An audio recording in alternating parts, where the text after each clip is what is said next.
So mga tol, matapos pong pasyalang kahapon ni Teofimo Lopez si Manny Pacquiao sa wildcard gym, kinabukasan ng umaga, sumama naman po si Teofimo Lopez kay Manny Pacquiao sa takbuhan sa bundok. Hindi lang si Teofimo Lopez, pati na din ang anak ng dating world champion na si Fernando Vargas, na sina Prospect Emiliano Vargas at Amado Vargas, sumama din sa takbuhan. Pagkatapos, nagpakitang gilas po sila sa shadow boxing at sumama din po sila sa sit-ups na ginagawa ni Manny Pacquiao araw-araw. Iba talaga si Manny Pacquiao mga tol, talagang dinadayo siya. Ang saya nga naman kapag kasama mo kasi si Manny Pacquiao sa training. Marami ang mga fans ang pumupunta, kaya pagkakataon na yan ng mga prospect para ma-expose sila. Bukod dyan mga tol, sumama din sa training ni Manny Pacquiao itong prospect na si Mark Castro at maging ang MMA legend na si Chris Cyborg. Sumama din sa takbuhan. Samantala, mukhang balak po i-break ni Manny Pacquiao ang record ni Bernard Hopkins na pinakamatandang world champion sa kasaysayan. Wika po kasi ni Manny Pacquiao mga tol, may 2 hanggang 3 laban pa daw siyang natitira. Nararamdaman daw niya magagawa pa niya yan sa mga couple of years. At goal daw niya na maging pinaka-oldest world champion at magre-retiro ng kampiyon. Marami naman ang mga haters ang nagsasabi mga tol na matanda na daw si Manny Pacquiao at hindi na kayang gawin yan.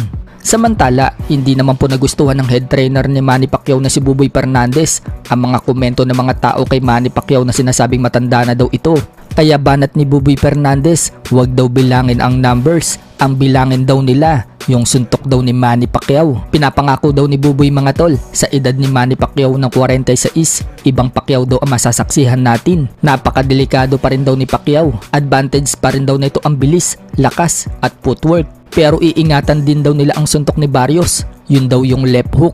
Yan daw ang babantayan nila dahil malakas daw bumitaw itong si Barrios ng left hook. Pagbubunyag pa ni Buboy Fernandez mga tol, meron pa daw magaling na fighter na gustong humamong kay Manny Pacquiao. Di naman binanggit ni Buboy kung sino, pero sa ngayon tatapusin muna daw nila itong si Barrios bago pag-usapan ng iba. Sa kabilang banda naman mga tol, nahihirapan daw si Mario Barrios na humanap ng ka-sparring na katulad ni Manny Pacquiao na maliit, kaliwete, mabilis ang suntok, mabilis ang paa at maraming magbato ng suntok. Yan po yung sinabi ni Barrios mga tol nang ma-interview siya sa Boxing News. Dagdag pa ni Barrios mga tol, gagamitin daw niya kay Manny Pacquiao yung mga natutunan niya at naging experience daw niya sa malalaking laban niya, tulad ng laban dito kay Tank Davis, Kit Thurman at Yordenis Ugas. Hindi rin umano niya iniisip na 46 na ang lalabanan niyang si Manny Pacquiao at tinatanggal din daw niya sa isipan niya na walang magagawa si Manny Pacquiao sa kanya sa edad niyang yan, kundi ang iniisip daw niya, Prime Pacquiao ang lalabanan niya sa July 19. Sa huli, legend pa din daw itong si Pacquiao at kapag natalo daw niya si Manny Pacquiao,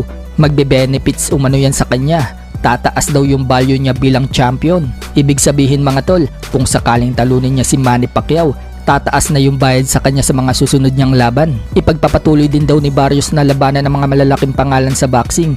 Willing din daw siya makipag-unification sa ibang kampiyon.